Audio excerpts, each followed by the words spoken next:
경찰과 최첨단 CCTV가 하루 종일 지키고 있는 집.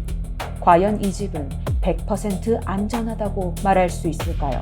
이 철통 같던 감시망이 무력화되는 데 걸린 시간은 단 몇 분에 불과했습니다. 2025년 6월 10일 새벽 2시 50분 한 남성이 감시망이 쏠린 현관을 피해 15m 높이의 가스 배관을 타기 시작했습니다.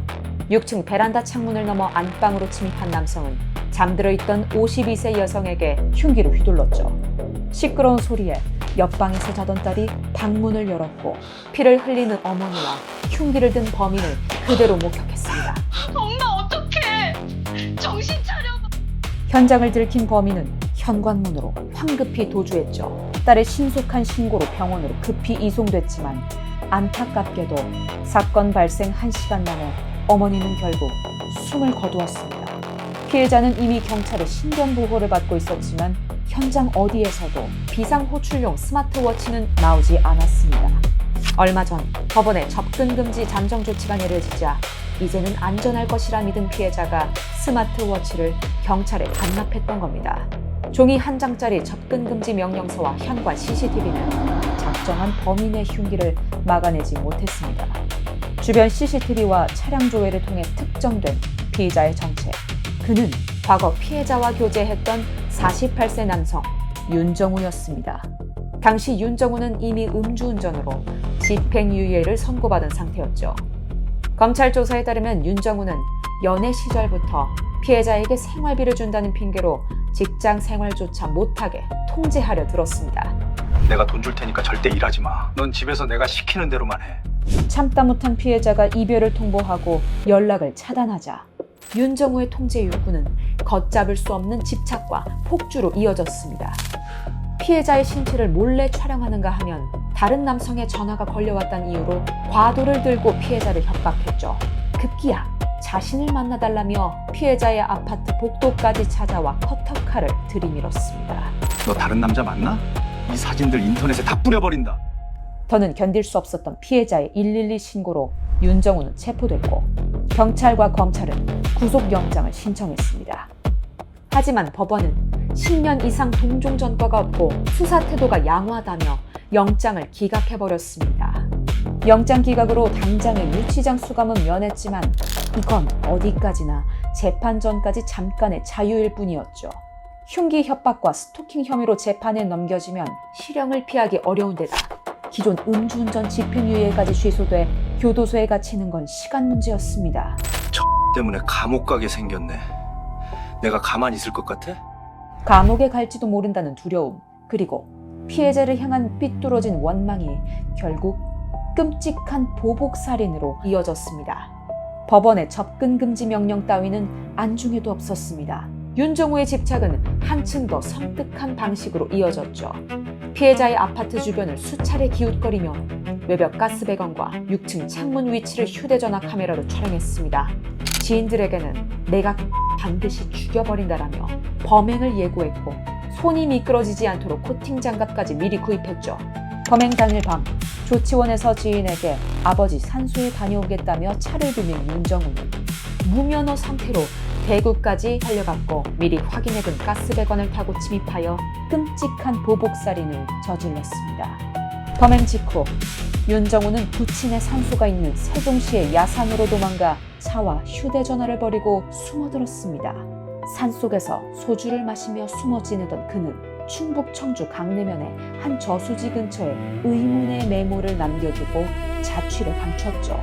경찰은 윤정우를 신속히 체포하기 위해 공개 수사로 전환하고 수배 전단을 뿌렸습니다. 동시에 저수지에 잠수부와 수색견, 드론까지 투입하며 대규모 수색을 벌였지만 쉽게 찾을 수 없었습니다. 도주 나흘째 되던 날 밤, 돈이 떨어진 윤정우는 공중전화로 지인에게 연락을 했습니다. 그리고 조치원에 있는 외진 컨테이너 창고에서 만나자고 약속을 잡았죠. 하지만 윤정우가 몰랐던 게 있었습니다. 경찰은 이미 윤정우의 뒤를 바짝 쫓고 있었다는 사실이요. 약속 장소에 먼저 도착한 형사들은 어둠 속에 숨어 윤정우가 나타나기만을 기다렸습니다. 잠시 후 번호판이 없는 오토바이 한 대가 서서히 모습을 드러냈습니다. 바로 윤정우였습니다. 윤정우가 오토바이를 세우려는 바로 그 순간 숨어있던 형사들은 일제히 달려가 윤정우를 제압했습니다. 치밀하게 계획을 세우고 경찰 수색까지 혼란스럽게 만들었던 윤정우의 도주도 결국 여기서 끝이 났죠. 검찰은 윤정우의 휴대전화를 복구해 범행 전에 아파트 가스배관을 미리 찍어둔 사진과 지인들에게 범행을 예고했던 메시지들을 전부 찾아냈습니다. 치밀하게 준비된 계획범죄라는 사실이 명확해지자 검찰은 윤정우에게 사형을 구형했죠. 1심 법원은 윤정우에게 징역 40년과 함께 20년간의 전자발찌 부착, 그리고 성폭력, 스토킹 치료 프로그램 이수와 취업 제한, 신상정보 등록까지 명령했습니다. 사형을 구형했던 검찰은 형량이 가볍다며 윤정우 측은 너무 무겁다며 양측 모두 항소했지만 2심 재판부 역시 이를 기각했습니다. 결국 2026년 7월 16일 대법원이 윤정우의 상고를 최종 기각하면서 징역 40년, 중형이 확정됐습니다. 판결은 나왔지만 이 사건을 들여다볼수록 마음 한구석엔 여전히 많은 질문이 남습니다. 사형을 요구한 검찰과 40년을 선고한 법원, 그리고 단 1년이라도 줄여보려 했던 윤정우는 대체 어떤 주장을 했던 걸까요? 그리고 지금 이 순간에도 누군가의 집착 때문에 공포에 떨고 있을 사람들은 대체 어떻게 해야 자신을 지켜낼 수 있을까요? 그 답을 법무법인들은 김명철 변호사에게 직접 물어봤습니다.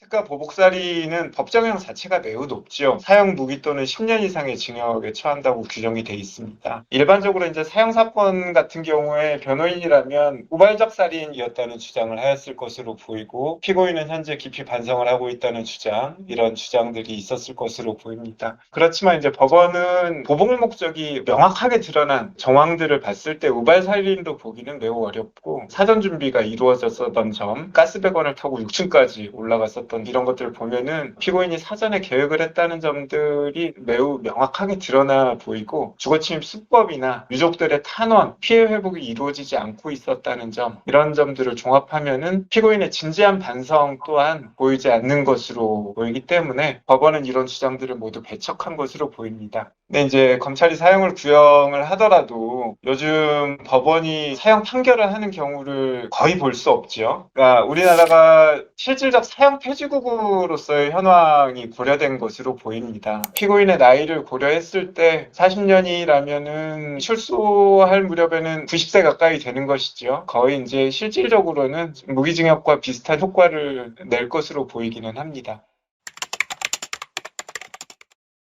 상당히 안타깝게도 스토킹 범죄나 이런 걸 보면은 가해자의 위험성이 스토킹이 거듭되면 거듭될수록 급격하게 커지는 것을 볼 수가 있습니다. 따라서 이제 스토킹이 처음 시작됐을 당시에 이 골든타임을 잡는 것이 무엇보다 중요합니다. 따라서 이때 바로 가해자가 하는 협박 문자나 통화 이런 것들을 즉시 녹음하거나 캡처해 두는 것들이 필요할 것이고, 만약에 이제 CCTV가 있다면은 이와 같은 증거들을 신속하게 확보하는 것이 필요하겠죠.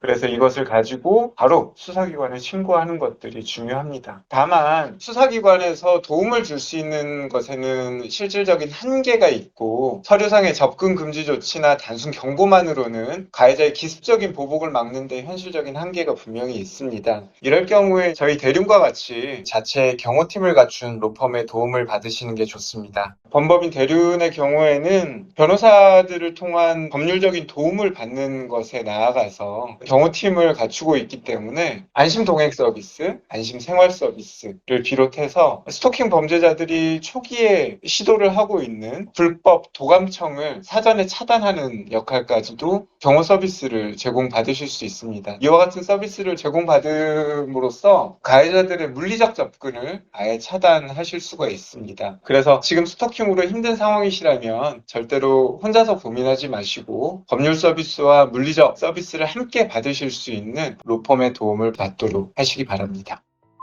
피해자는 반복되는 협박을 견디다 못해 경찰의 도움을 요청했지만 정작 가장 안전해야 할 자신의 집 안방에서 목숨을 잃고 말았습니다.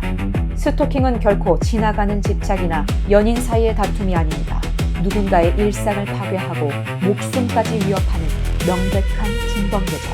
도움을 요청한 피해자가 끝내 혼자 공포를 견뎌야 했던 이 비극이 더는 반복되지 않기를 바랍니다.